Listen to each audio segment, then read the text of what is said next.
Pernah nggak sih kamu ngerasa cepet lelah, pusing, atau sulit konsentrasi? Padahal nggak habis melakukan aktivitas yang berat. Banyak sebagian orang beranggapan bahwa hal ini hal biasa.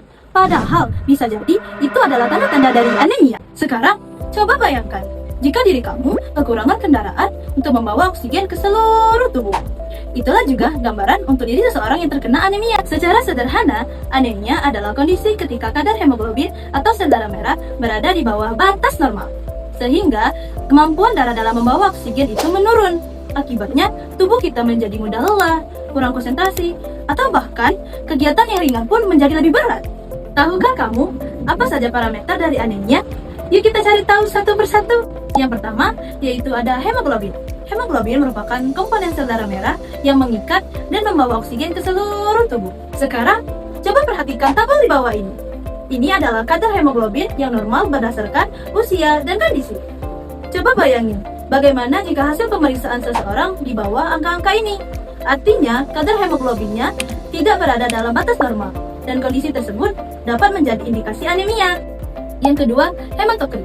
Kalau tadi hemoglobin berbicara soal fungsi, sekarang hematokrit yang akan berbicara soal tentang seberapa banyak sih sel darah merah di dalam darah kita. Perhatikan tabel berikut. Hematokrit merupakan persentase sel darah merah di dalam darah. Jika hasil pemeriksaan seseorang menunjukkan angka di bawah batas normal, artinya proporsi sel darah merah di dalam darah itu menurun, dan kondisi ini dapat mengidentifikasikan adanya anemia. Semakin rendah nilainya, maka semakin besar pula kemungkinan seseorang itu mengalami anemia. Eritrosit merupakan sel darah merah yang berfungsi sebagai tempat hemoglobin berada.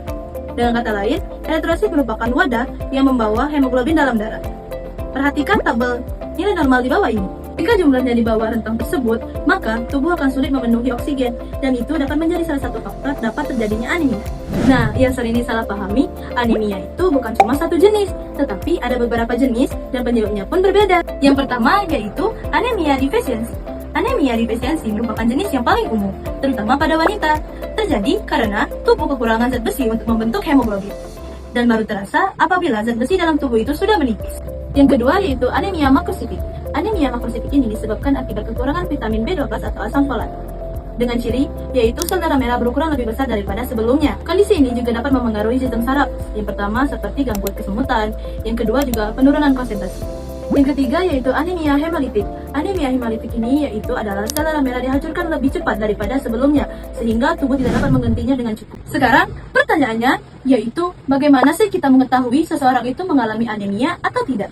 Karena akibatnya bisa fatal jika diabaikan, maka penting untuk kita peduli lebih sejak dini, yaitu dengan menjaga pola makan, melakukan check up sejak dini. Itu bisa menjadi kunci kita untuk menjaga kesehatan kita.